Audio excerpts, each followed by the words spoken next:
obsazená, ale po 6 letech se díky... To bylo díky tobě. Díky mně? Jo. Já jsem myslel, že díky Katce, ale ta tvrdí, že jsem to zavinil já.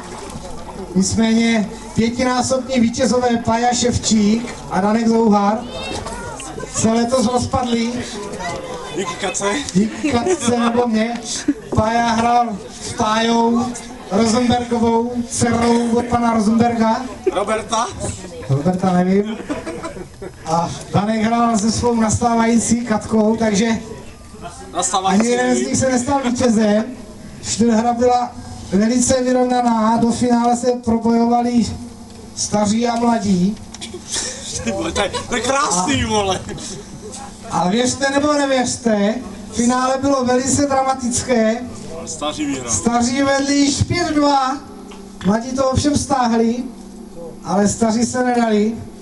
A za stavu 5-5 vybojovali breakball, dostali se do vedení na 6-5 a v posledním gameu rozhodli. A věřte nebo nevěřte, příští rok tahle ta dvojice oslaví 100 let a řekl bych, po právu se stávají vítězem 4 hry 7. ročního Hlousko Cupu a není to nikdo jiný než Miloš Zouhar a Míra Žáček.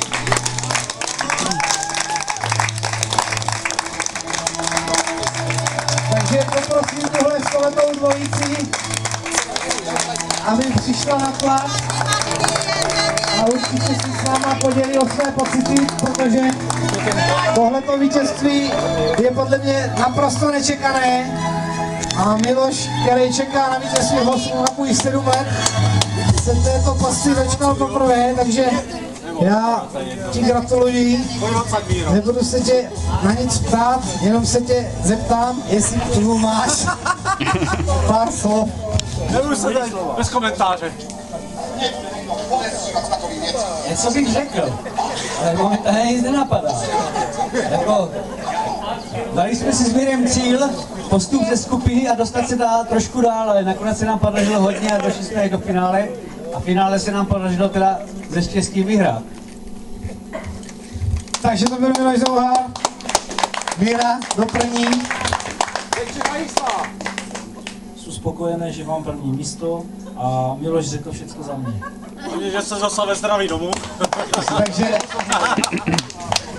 komu se ještě nedostal, jo? Takže pozor. Takže první místo Miloš Zouhar, takže holky, Verča s Peťou předávají diplom. Moment, samozřejmě prvně se kluci s Pájem dostanou k poháru pro vítěze 2 hry. To 4 hry.